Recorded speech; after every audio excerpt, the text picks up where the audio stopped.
তোর আমি শেষবারের মতো কইতাছি তুই আমার জামাইয়ের পিছন ছাইড়া দে, নাইলে কিন্তু তোর ব্যবস্থা আমি করুম। জামাই এটা তোর পরে, আগে তো আমার বয়ফ্রেন্ড। আরে তোমরা ঝগড়া কি লিগা করতেছ? আমি তো ভালোবাসি, তাই না? কারে ভালোবাসিস তুই? কারে ভালোবাসো বলো? তুমি যে ফ্যামিলির প্রেসারে ওরে বিয়ে করছো, তুমি আমারে ভালোবাসো? আরে না, আমি তোমাকে দুজনেই ভালোবাসি। এই দুইজনের ভালোবাসি কেমনে? তুই যদি ওরে ভালোই বাসবি তাহলে তুই আমার বিয়া কি লেগা করছিস? ওই যে ফ্যামিলি চাপে পড়ায় করাই দিছে। তুই যদি ফোনটা বাসায় না রাখাই তাহলে তুমি জানতামই না যে তোর আরেকটা গার্লফ্রেন্ড আছে। আরে বুঝতেছো না, ও তো আমার গার্লফ্রেন্ড, আর তুমি তো বউ। বউয়ের জায়গায় বউ, গার্লফ্রেন্ডের জায়গায় গার্লফ্রেন্ড। আমি যদি তোমারে ভালো না বাসতাম তাহলে এত চাপ হয়ে এত কষ্ট করে বিয়ে করতাম তোমারে, কও?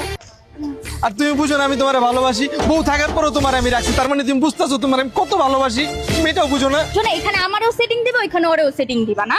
তুমি দুইটাই রাখো না, বউ থাকতে গার্লফ্রেন্ড, গার্লফ্রেন্ড থাকতে বউ। তুমি আগাও খাইবা, গোড়াও খাইবা। আমার তো মন চায় মাঝখানেও খাই। তোমার আবার মাঝখানেও খাইতে মন চায়? ডাইরেক্ট গায়ে হাত, জামাইয়ের গায়ে হাত দিছো, পুরুষ নির্যাতন। আর তোমারে এত বড় চাপে পড়ে গার্লফ্রেন্ড হিসেবে রাখছি, তুমি আমার গায়ে হাত দিলা। তোর আরো আগে মারা উচিত ছিল। এর লেগে না আরেকটা রাখা উচিত। মিস্ত্রি কে? এটা ওই যে বাসার কল মিস্ত্রি, কল নষ্ট হয়ে গেছে তো। কল মিস্ত্রি? ধরো, লাউডে দাও। বাসায় তো কেউ নাই, তুমি চলে আসো, আমার তোমাকে ছাড়া ভালো লাগতেছে না। থাকো তোমরা, বাই।